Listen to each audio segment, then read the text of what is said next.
Napanood nyo na ba ang pelikulang Rewind?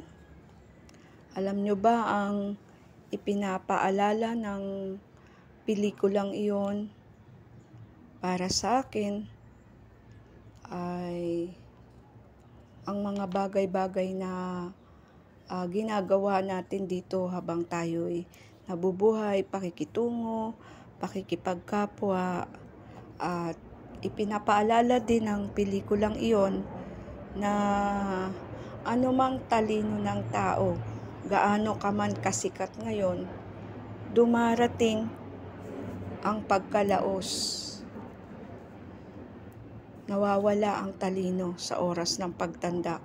Marami ka mang mga achievements, awards, plaque, medal, mga recognition. Ang lahat ng iyon ay naglalaho, lumilipas. Kung sikat ka ngayon, tinitingala, hinahangaan sa taglay mong kakaibang talino, ay hindi sa lahat ng oras dumarating at dumarating ang pagkalaos sa buhay. Yun yung ipinapaalala ng pelikula, maging ang ating hitsura, ang ating kagandahan, ating kagwapuhan, angkin ngayong kabataan pa natin. Sa ayaw at sa gusto natin, tayo ay mangulubot ang balat, puputi ang buhok. Mawawala ang angkin nating kagandahan o kagwapuhan sa mga lalaki. At ipinapaalala rin ng pelikulang iyon yung kung paano mo itrato ang iyong kapwa, ang iyong mga nakakasalamuha, nakakausap, nakakilala, at lalong-lalo na sa iyong pamilya, sa iyong asawa at mga anak. No? At pinapaalala rin ng pelikulang iyon na Rewind na maikli lang ang buhay.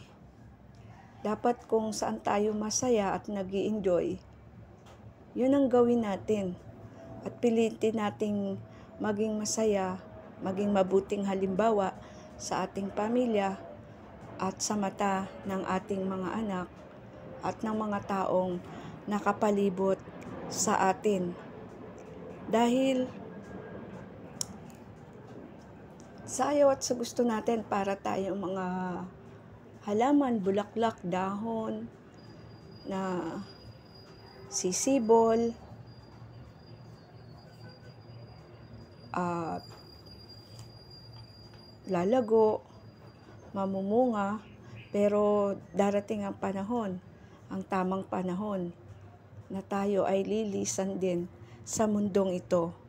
Kaya ipinapaalala ng pelikulang iyon na kapag dumating sa time na naglaho na tayo dito sa mundo, ay hindi yung mga awards, achievement, plaque, mga medals, o anumang mga tagumpay ang maaalala ng tao sa'yo, kundi maaalala ka ng tao kung paano mo tinatrato ang kapwa mo, kung paano mo tinatrato ang asawa mo, paano mo tinatrato ang iyong pamilya. Yun na lang ang magsisilbing alaala sa mga naiwan mo dito sa mundong ibabaw kapag nangyari iyon, no? At maiksi lang talaga ang buhay. Magmahal tayo ng wagas sa mga nasasaktan dyan, sa mga bigo. Huwag kayong muli sumubok magmahal dahil magkakaroon din kayo ng katapat. Kapag nagtanim ka ng pagmamahal, aani ka rin ng pagmamahal. Kaya mamuhay tayo ng maayos, mamuhay tayo ng may mataas na respeto sa ating mga sarili at lalo na sa ating kapwa. At sikapin nating mamuhay ng may takot sa Diyos at sumusunod sa kalooban ng Diyos. Sapagkat sabi nga, maiksi lamang ang buhay dito sa mundo, maiksi lamang ang ating paglalakbay. Bakit pa natin ito sasayangin sa mga walang kwentang bagay, sa mga taong toxic sa paligid mo, sa mga taong hindi ka naman tanggap, at sa mga taong hindi gusto yung attitude o yung mga bagay na nasa sa iyo. Kapag gano'n nakatoxic ang sitwasyon, humiwalay ka na, umiwas ka na, umalis ka na sa ganong comfort zone. At sikapin mong mamuhay ng masaya, may galak, payapa, at puno ng kagalakan nga sa puso. No? At sinasabi din yun dun sa pelikulang iyon. Guys, sa mga hindi pa nakakapanood, ito yung yung pinaka-paborito ko doon na inaano. Dapat hindi tayo mawalan ng pananampalataya sa Diyos. Manatili tayong kumapit sa Diyos sa anumang sitwasyon.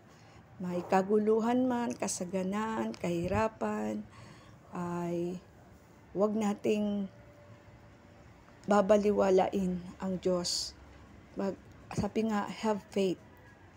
Lagi tayong kumapit at manampalataya sa magagawa ng Diyos sa ating buhay sapagkat walang second chance. Kapag nauglaw tayo dito sa mundo at nagustuhan natin yung chapter ng ating buhay, hindi na tayo pwedeng mag-request pang muli upang mabuhay pa muli ng ganon. No? Tayo ay sa kabilang buhay na at mananatili lamang ang ating mga alaala sa ating mahal sa buhay.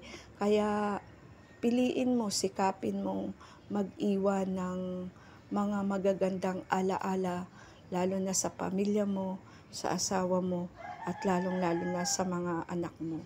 Kaya yun nga, gaya ng sinasabi, iiwan ko sa iyo yung sinasabi sa kasulatan sa salita ng Diyos, Roma 8:28. Kung may time ka, basahin mo at limiin mo, arukin mo ang kahulugan nito. Ikaw, nakapanood ka na ba ng Rewind? Sa palagay mo, ano yung napulot mo, ano yung natutunan mo, ano yung mga naalala, nagpaalala sa'yo habang pinapanood mo ang pelikulang Rewind? Sige nga, sabihin mo nga, pakisulat mo nga dyan sa comment section sa ibaba at kung saang bansa o lugar ka na nakapanood ng video kong ito. Para malaman ko rin naman kung hanggang saan na nakakarating ang tinig ko at ang bidyong ito. So, yun lang guys for today's video. #rewind. No? Maganda, napakaganda nung sinasabi ng pelikula.